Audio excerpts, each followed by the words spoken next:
always nice and easy, and yeah, also because it is quite chilly, and we've had quite a long spell of chilly weather, and we get into the habit of sort of holding ourselves in a bit. So it just takes a little bit longer to ease out and to get things working smoothly. Just being patient with that. So, as always, rubbing your hands together. So we start with this little tapping exercise. Just lightly over your face.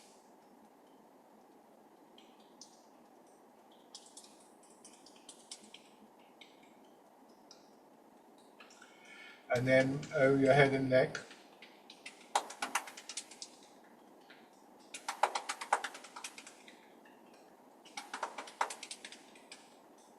Down to one shoulder and your arm.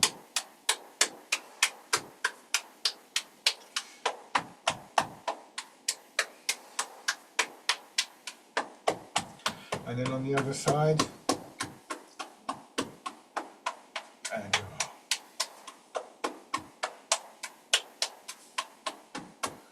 And then on the upper part of the chest,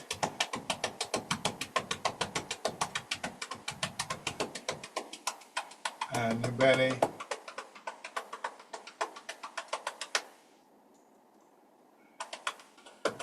and legs.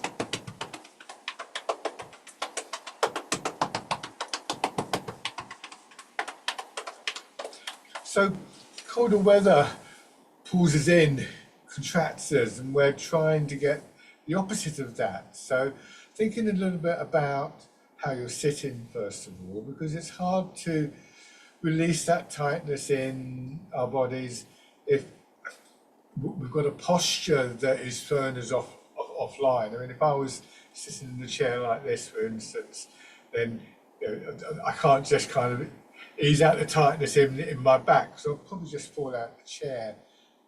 So we're looking for a posture that feels supported by the chair, of course, but also, depending on where you are in the chair, if you can be just that little bit further forwards, and that engages your feet a bit more, obviously.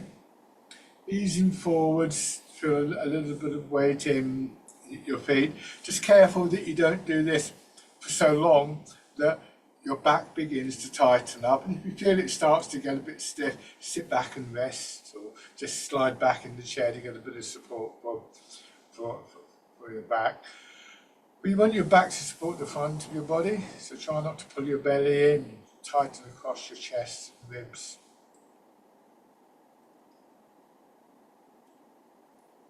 And just feeling how as you do that, you can become a little bit more aware of things like your skeleton. So, for instance, as your shoulders drop and you do lose some of that tightness in your chest, you become a little bit more aware of the chest cavity, which is defined by your rib cage.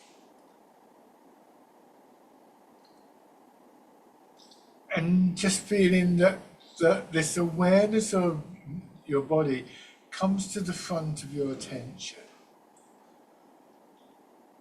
So this is useful both for sustaining this posture and recognizing the benefits of it,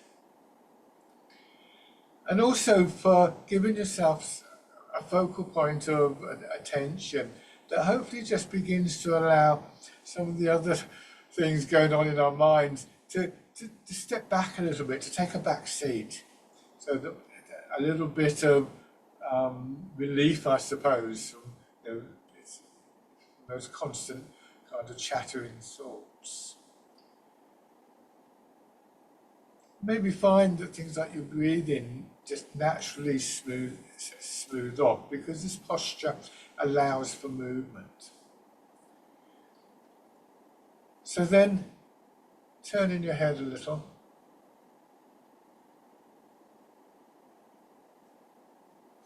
You may find as we go through the different movements that with some of them at least, maybe not all of them, there's a natural synchronization, a natural harmony that builds between your breathing and your movement. If that happens at times, that's great, but don't force that. And quite often we find that for a little while we feel that then maybe we need to take an extra breath or a longer breath or something. We just lose that sense of the synchronization. But really, underlying this is the idea of just allowing the body to get on with the job of breathing that it's usually quite good at, let's face it. And hands in front of your shoulders, circling your elbows around. As we lose some of the tightness, as we lose some of the stiffness, we can become more aware of how, when we take a simple movement like this and then notice that more than just the shoulders are involved. You may feel changes, movements in your chest, your upper back, your sides, maybe elsewhere in your body.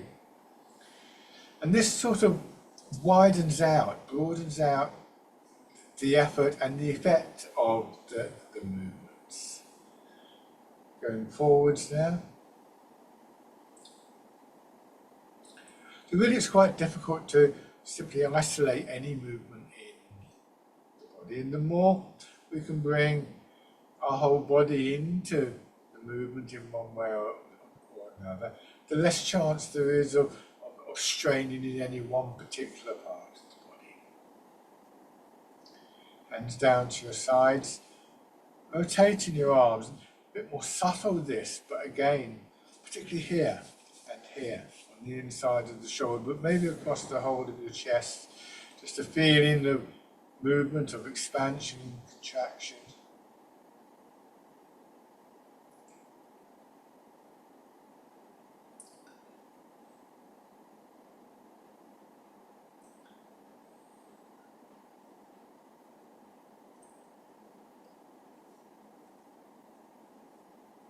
And then winding around.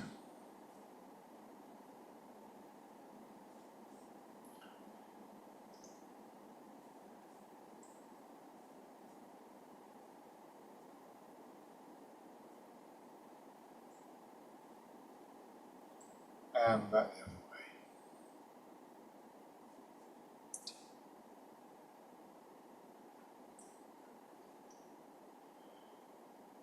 Rest your hands. And still be very careful of your back. Begin to just tilt forwards and backwards. Feeling that slight compression of your legs that seems to expand and push you back. At the same time, imagine somebody just sort of taking hold of your belt and pulling you back into the chair. So the combined actions of feet and hips actually serve to bring you back to the upright position nice and smoothly. And in terms of that connection, two things really. One is that when we move in the middle of the body, we potentially touch all parts of the body. So to get this sense of our whole body moving, a very holistic movement, an awareness of what's happening in the centre and in the transfer of the weight is really key. But also recognising that there's a movement that flows through the body.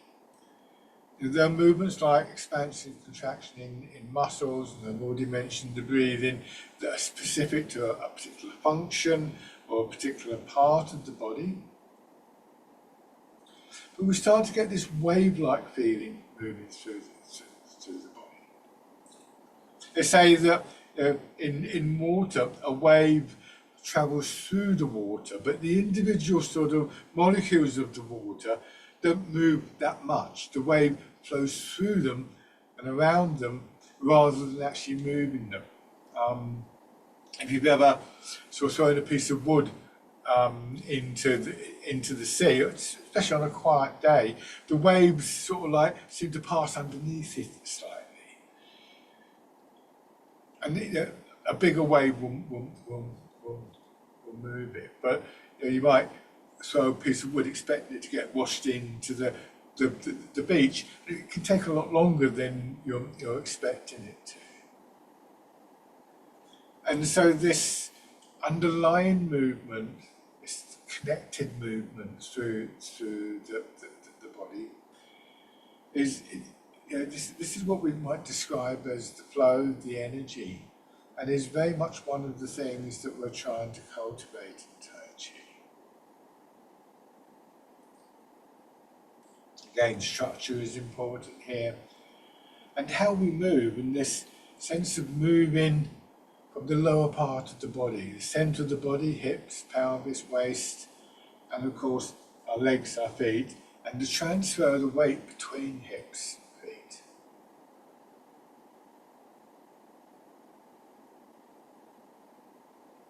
And so there's a definite shift of perspective here.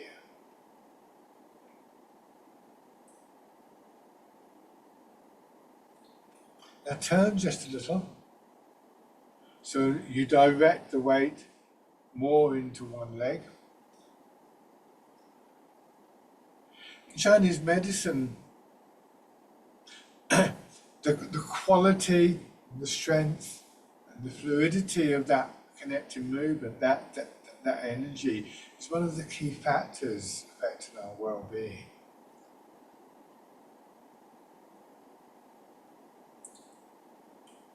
Turning the other way.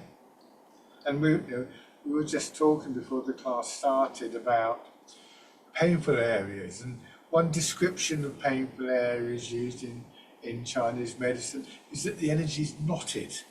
I think that's quite an interesting image, that if you have a shoelace that's knotted up, you don't kind of force it, you gently ease it out to create the space.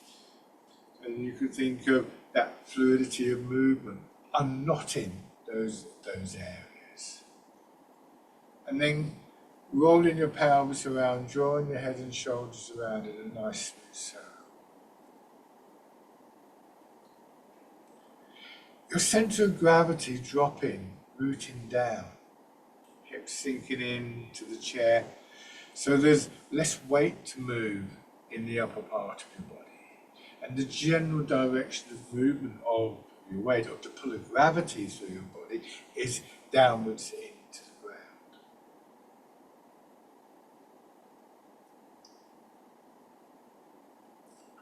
And then back the other way. So structure, movement, and because of that, awareness, the mind, and the flow of energy are all very much bound up with each other.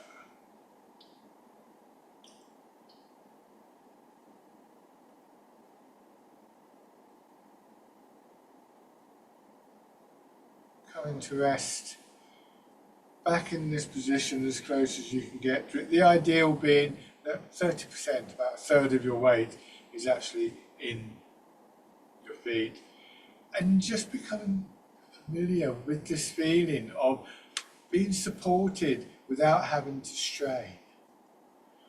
And we've got the chair there, so in some ways I think it's easier to find this possibility when we're in the chair, because a lot of our weight is supported by the chair.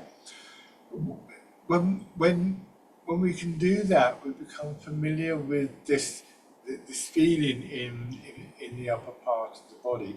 I sometimes describe it as a spacious feeling, for instance, but it's important that you find your own understanding of this, your own way of relating to this. But the term that we use for this, or one of them that we use for this in Tai Chi, is central equilibrium. I quite like the idea of that term because it embraces a lot of things, both the physical and the energetic and the mind as well.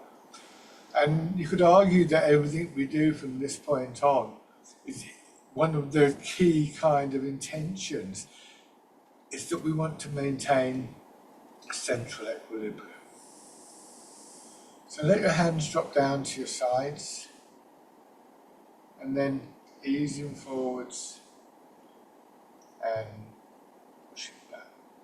So that intention to maintain central equilibrium, the Chinese term is zhongding, by the way, intention to sustain that becomes habitual and intuitive. But it's not always going to work. So there's all sorts of things that can disrupt that. And so it's still important to maintain a sense of structure or posture. And also perhaps to reflect on how we're moving. We can easily develop habits of straining in movement. Sometimes there could be good reason for that. If we've had an injury or a condition that's made mobility difficult, then it's perfectly understandable. But we want to try and just find this way of moving with a very different type of effort. Some of which is bound up with the effort to maintain good structure, for instance.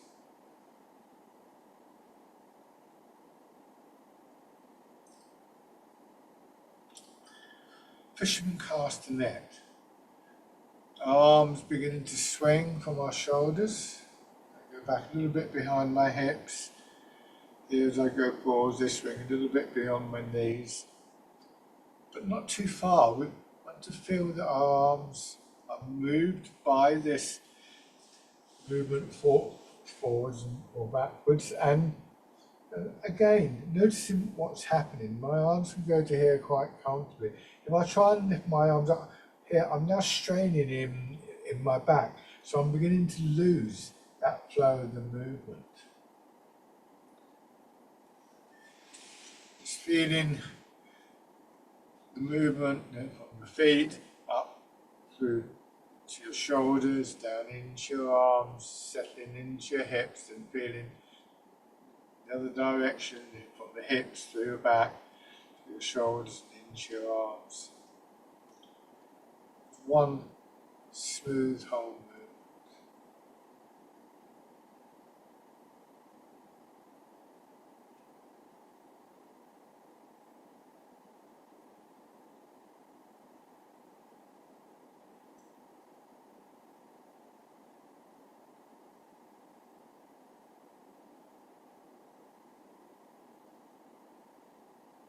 Now, rolling the ball in towards your chest. Going back to that way of making an effort. It's not that it's effortless, we're obviously doing something. But here, for instance, an understanding of what we're trying to do in the movement and how our structure helps us with that means that we can begin to notice here as I go back, this angle between my shoulder, between my side and my arm isn't changing. This is just the beginning of the process, by the way. So it feels, rather than having to lift my arms, it feels like I'm pulling my arms. If I were to lift my arms, then that's very much an upper body movement. There was an effort on the part of shoulders and so on and so forth. And that effort would tend to dominate our awareness. But now, with a minimal amount of effort in our arms, simply maintaining the shape, it's like there's space in the mind to be aware of other things. And again, this is a process that works all the way through Tai Chi. But for instance, you go forwards, you feel that compression in your legs, and then the expansion pushes your feet down into the floor. That pushes your shoulders back, and in between, this rising, expanding movement through belly, solar plexus and chest. Again, that connecting movement that seems to rise like a wave underneath our arms, and that may push our arms up a little bit. You may notice going forwards there's a a lengthening through your spine and back, and that also contracting and beginning to bring the arms in.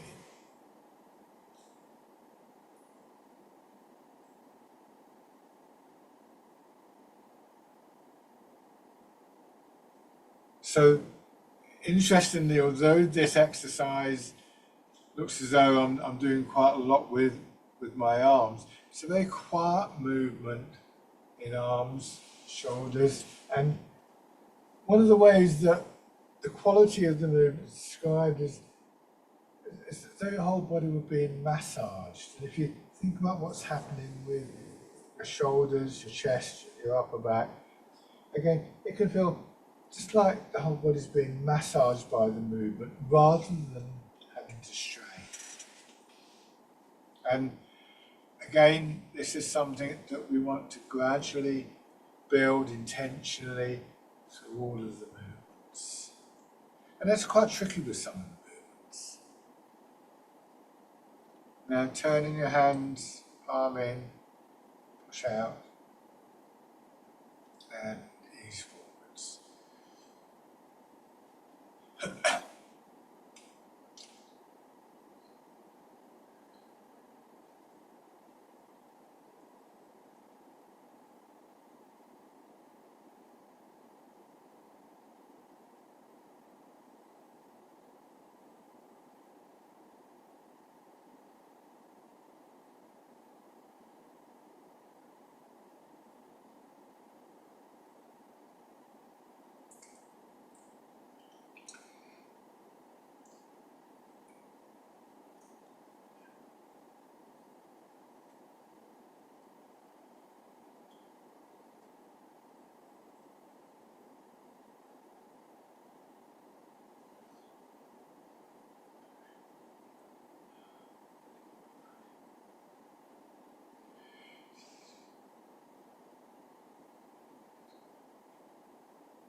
Now, this time when you come back, leave your hands in line with your hips, but your elbows still going out, and then push away.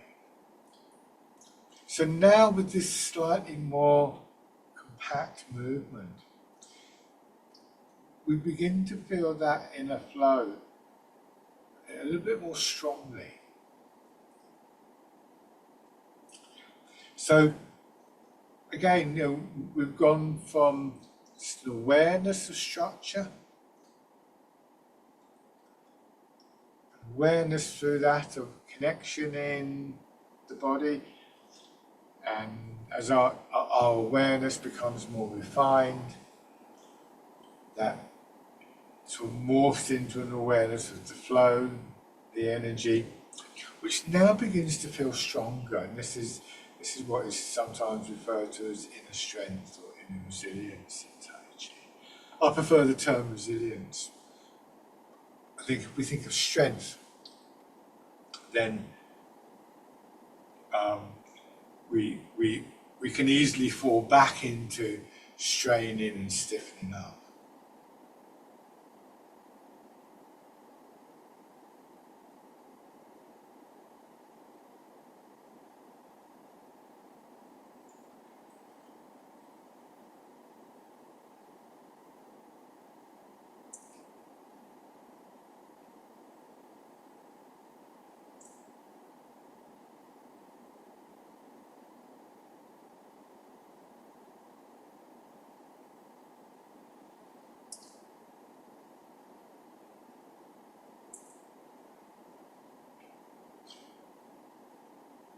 Sitting back, step out with one foot, plant the foot, and then ease forwards. And you'll probably find that with the leg out a little bit further, you get a bit bigger range of movement. And the foot in, change sides. And again, we can reflect on how we do this. We're getting a bigger movement, and this is a useful thing to do, of course, to increase the range of our movement. But we're not doing it through straining with our back, our shoulders, our arms.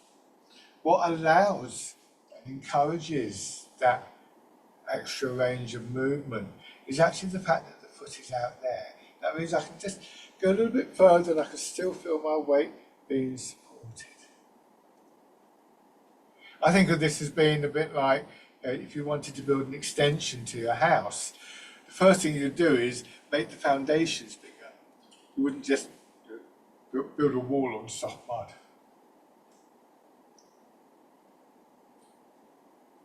So again, it's not so much that it's effortless, but where and how we apply the effort.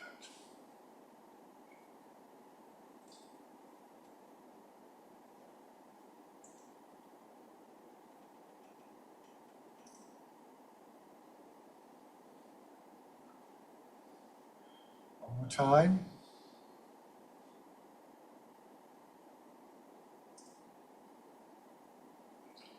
Bring your feet parallel, rolling your fingers into a hollow fist. Ease forwards, rotating. The hands don't go up at all here, and your elbows don't go behind your hips. So it's quite an acute angle there that as I go forward becomes quite shallow as my arm rotates. So the arm sort of grows out of your shoulder. And of course that's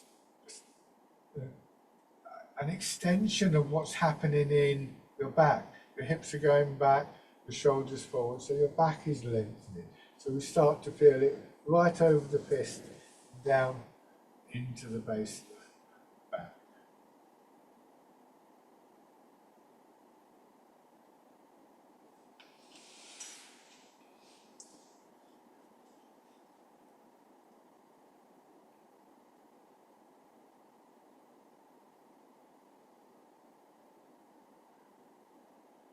Move forwards. This time open your fist, turn your hands palm out. So you come back, almost like doing the breaststroke. You wind your arms in, settle in front of your hips and finishing with that pushing wave.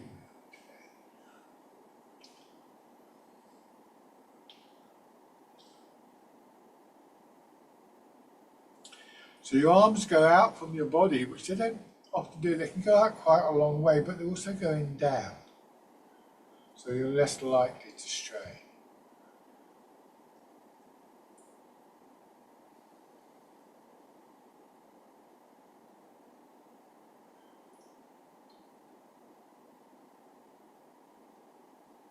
Time. So this first set of exercises with the horizontal movements train us to be aware of how we make movements through these connections. Turn your hands palm down, turn, ease forwards again, lengthening through your back and then through your arms, swinging around and back. As we become more familiar with those connections, it's like walking around a town where you've been before. You realise you're not stuck on the main routes. And we can begin to bring quite a strong intentionality to the way that the movement, the energy moves through these different connections in the body. Again, you may find that varies a little bit from one movement to another. Maybe feel it with some movements, but not the others. And now, coming back, bringing your hands in, turning them palm up, and with a slight push down through feet and hips, and that same lengthening through your back and your spine, that wave coming up, pushing your arms up and down, but no appreciable forwards and backwards movement is visible. You still feel the effect of the legs and the hips, this time simultaneously, so you're still producing the movement from below. I think this makes the exercises like this a little bit more challenging. We have to bring a somewhat more refined attention and intention to avoid this simply becoming an exercise for the upper body. We still want to feel the whole body is engaged, feet to fingers.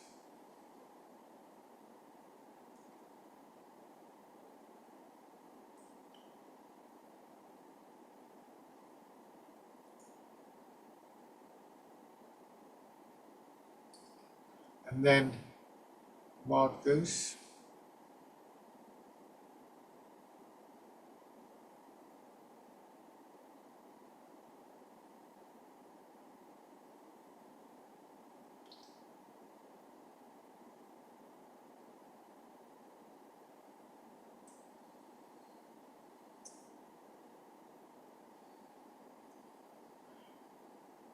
Try not to stiffen up in your wrists, your elbows, or the joints of your fingers.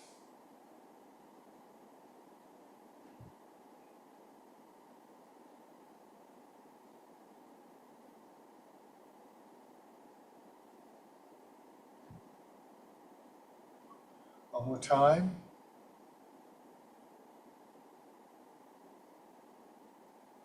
And parting clouds.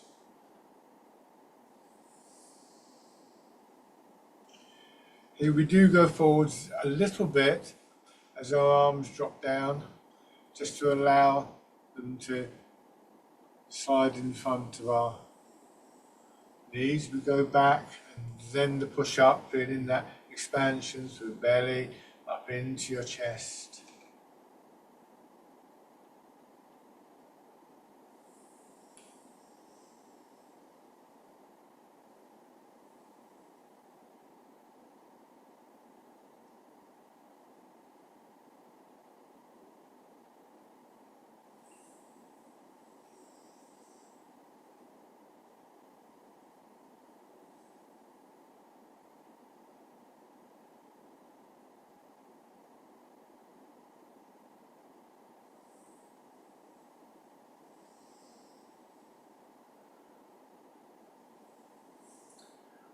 And then letting your hands drop down and dragon plucks the stars from the sky, expanding through one side and contracting. Take a moment to let your hips settle again, to let your shoulders drop, and then expanding and contracting on the other side.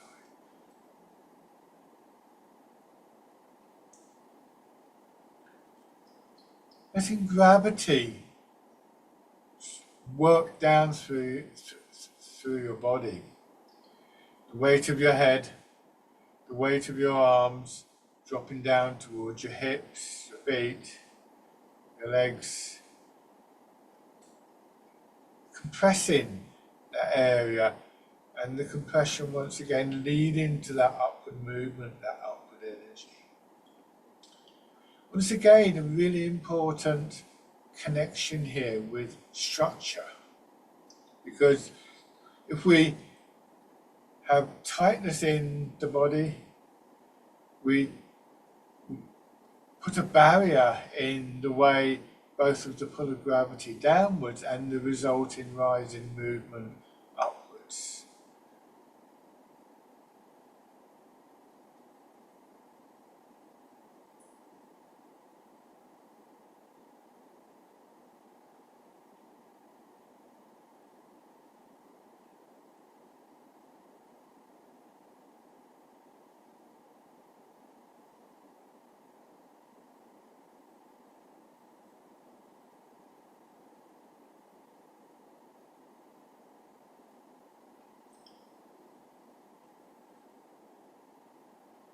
Changing, pushing in two directions.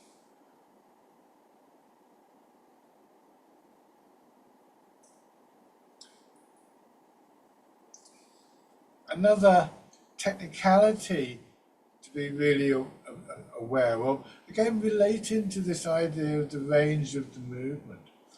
We certainly want to build the range of the movement, that's important. But at any particular time, we want to feel at the end of the movement we could have moved a bit further, so that we retain in the body this space for the internal movement, whether that's the flow of the energy or, just as important, the flow of the blood through the body. If I go from here to here, I'm stretching up, but I'm also tightening up. So that's stopping that flow. And one of the features, I think, in Tai Chi, sometimes, for instance, people say they can feel a tingling in their fingertips. And this is because the nature of the movement is, when we do it correctly, that the body stays very sort of soft and supple. And that enables tiny capillaries that come at the end of the vascular system, or rather in between the arterial and the veins, to open up a little bit more and to allow more blood through. And that has the effect of sort of oxygenating, washing through those tissues, and also, of course, able to take away more of the waste materials of metabolism. We get a better flow of this vital part of our physiology, which is the flow of the blood. And that can lead to this little kind of tingling feeling sometimes, not always. And it's actually something, I'm talking about the fingertips, but we want to feel that really deeply into the soft tissue of the body. So when we talk about the movement having the effect of washing through the body, it goes really deeply, that feeling.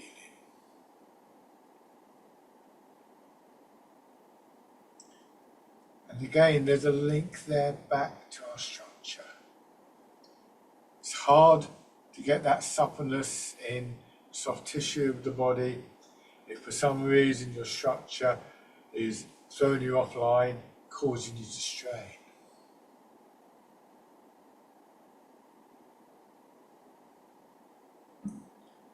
And then one foot out and easing forwards, scooping the sea, and then looking at the sky. Angling back just a little bit, drawing your arms over, expanding in the front of your body. Remember that feeling of your hips pulling you back. Just trying not to strain in your back, your shoulders, your arms. Rather nice, smooth, fluid movement.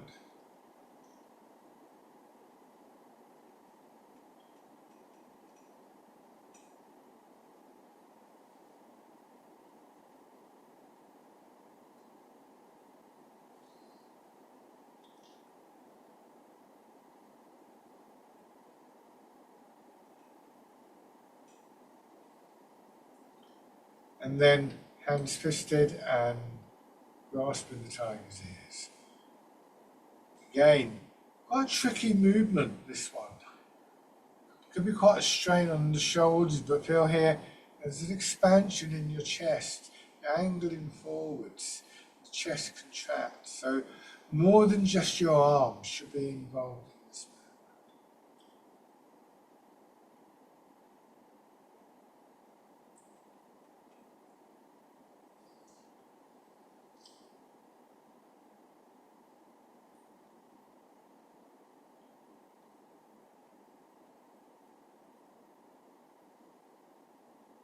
And then the other side.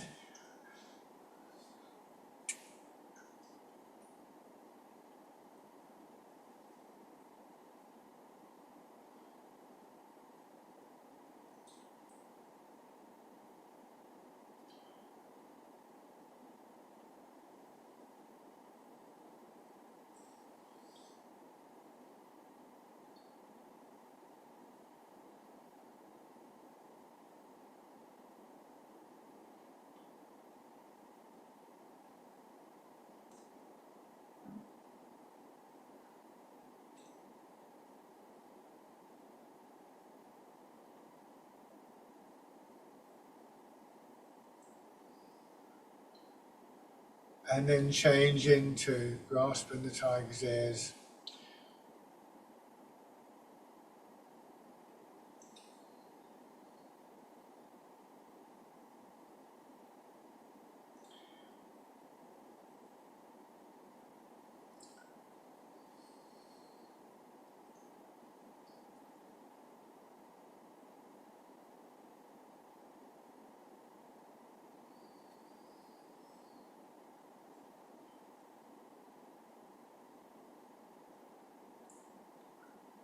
And come back and sit for a moment and just focusing on this central equilibrium.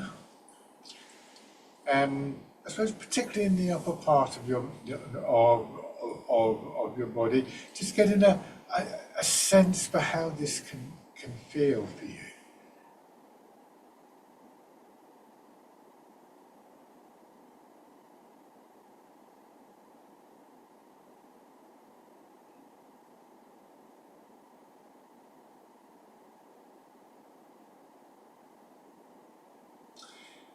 And then preparing to stand and just rubbing your hands together once again and tapping over your face.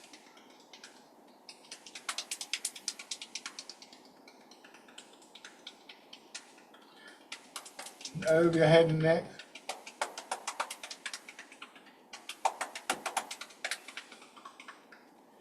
Down to one shoulder and your arm.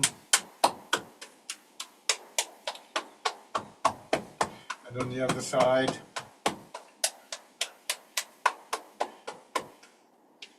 And the upper part of your chest.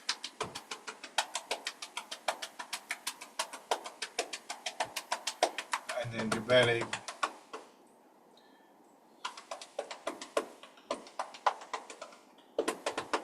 And your legs.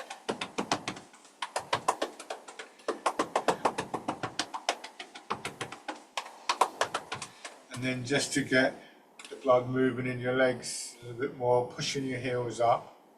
Again, a very sort of soft movement, kind of pumping, almost like your legs are being massaged by the movement once again. And then adding the circling, trying to feel the movement back into your hips. And back the other way.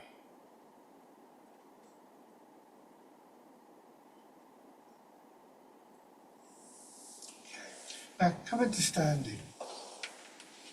So we want to reproduce those qualities of central equilibrium in standing.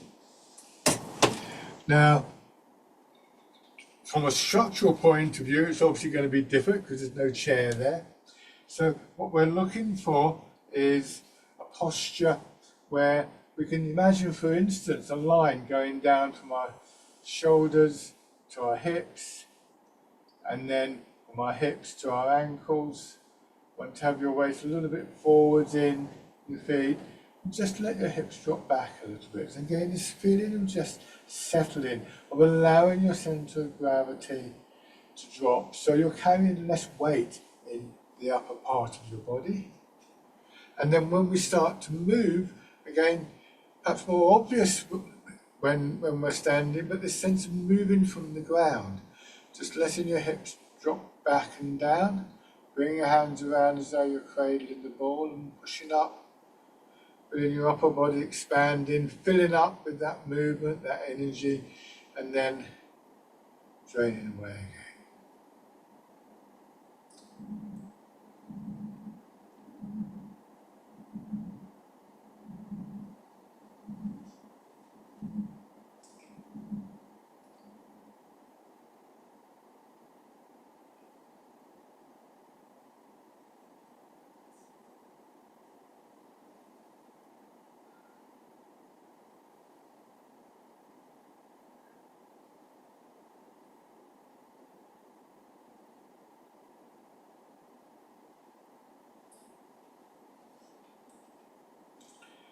Change into the standing version of the wild goose.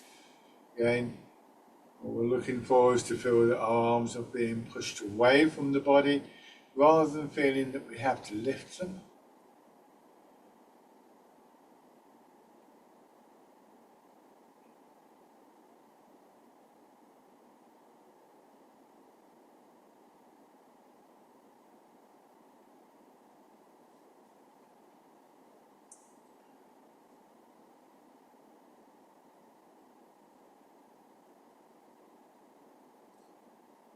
And then parting the clouds.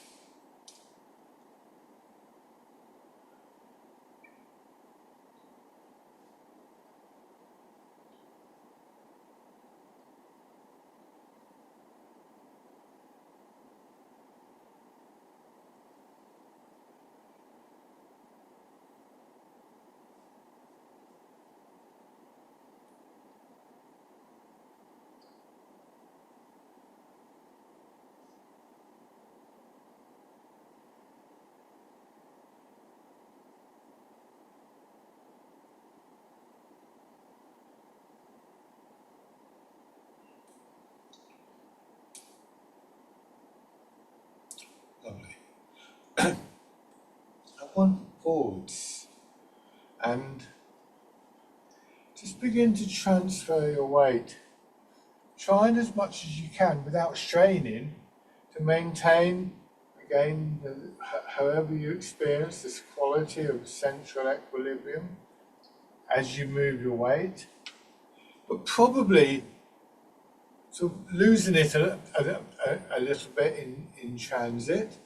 And so taking a moment to let yourself settle, and also to feel that sense of compression again in the leg. You see, if you look at my back leg there, and what will happen is I sink down, and the back leg goes to push me up, as in the previous exercise. I don't want to go up though, I want to go forwards. So the intention is to feel that energy rising and to direct it into the other leg.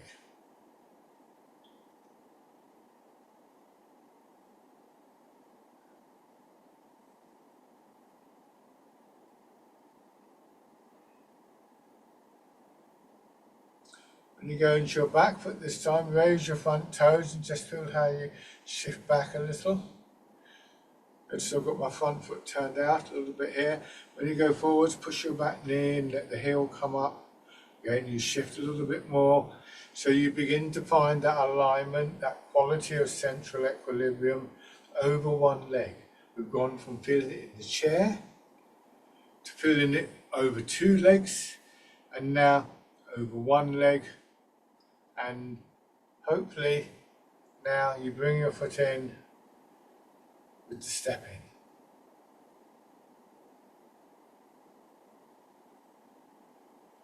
Again, just recognizing that there's a very good chance that in the transition and the step from one side to another, you sort of lose some of those qualities. This is, in my experience, pretty normal. But here, I can put my toes down just for a moment, I can settle. I might even here settle first and then bring the foot in, settle again. So we get drawn back to central equilibrium.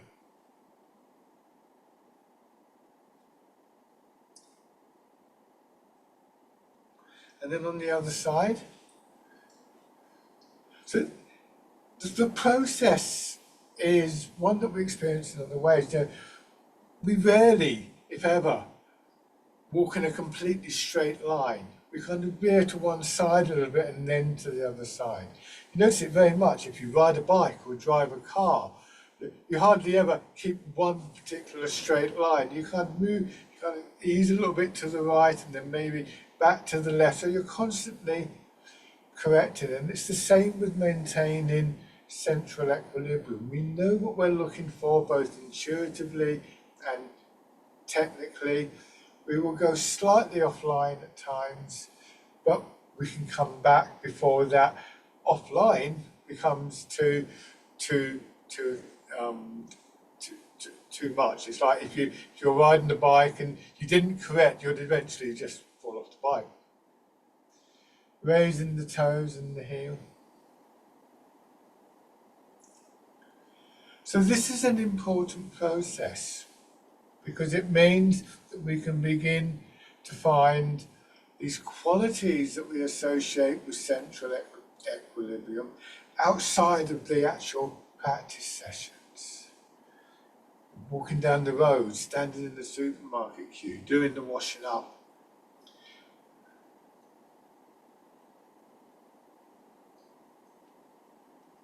And then stepping in.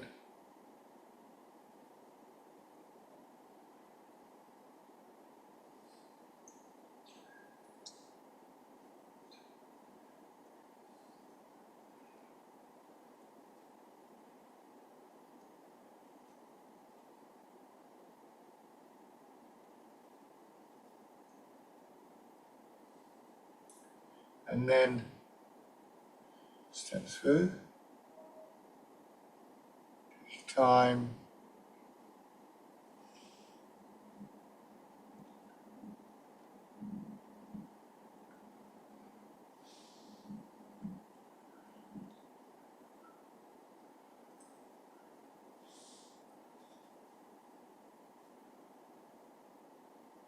And then going back.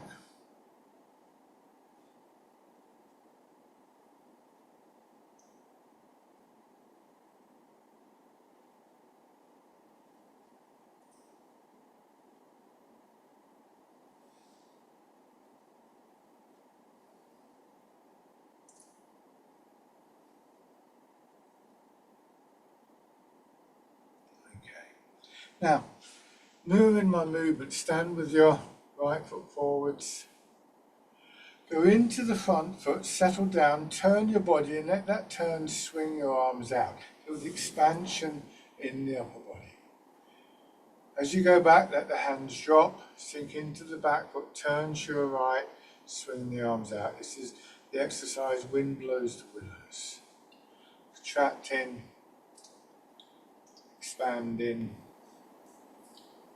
contracting, expanding. And again, that movement facilitated by the qualities of central equilibrium, bringing in lots of different factors, the structure of the body being maintained and returned to,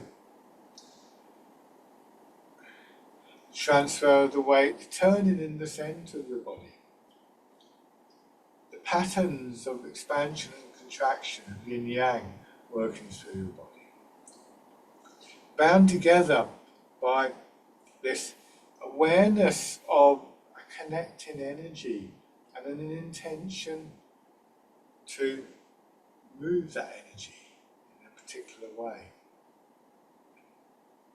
Wind blows the willows.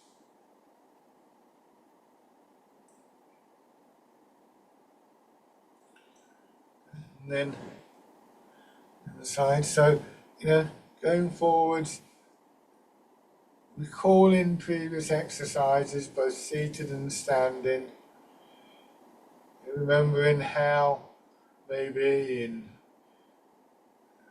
some of the earlier exercises when we turned in the centre, like when we did polishing the table, how the arms were moved and directed by that.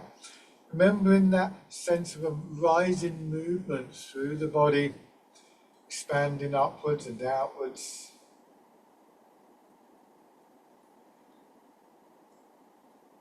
Trying to bring all of these into the intention.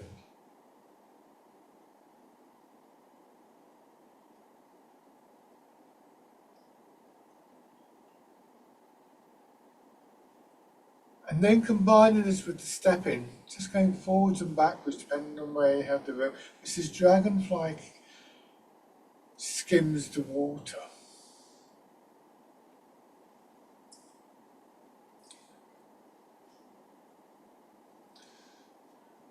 Maybe, although this is by no means essential, you bring your foot in, rotate your hip, drawing your leg up, hips dropping back, step through. Finding the alignment and the root before you try to raise your leg.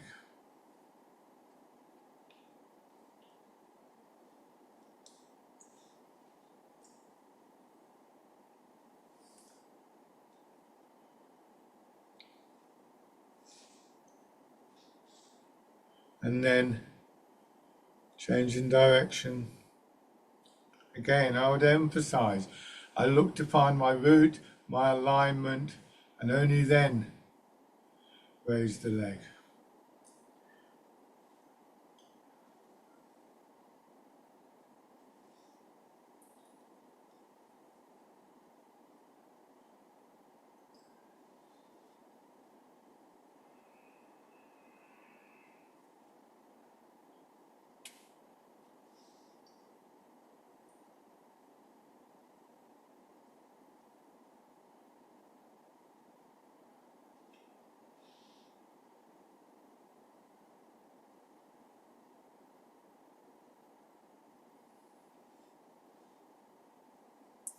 And bring your feet back.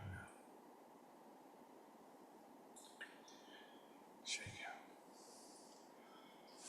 out. Go back to your chair, and for the last exercise, coming back to this idea of an awareness of central equilibrium. Letting your hands drop,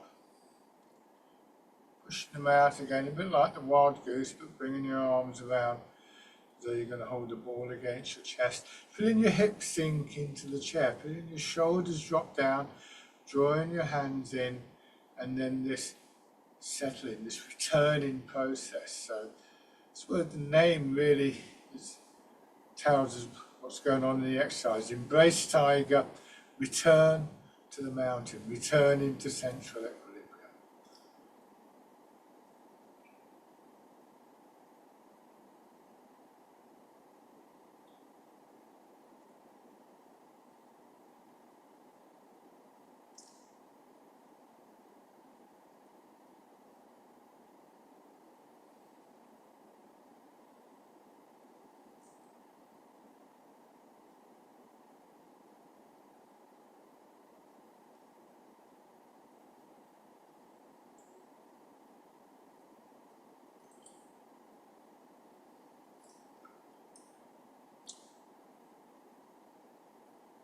And then rest.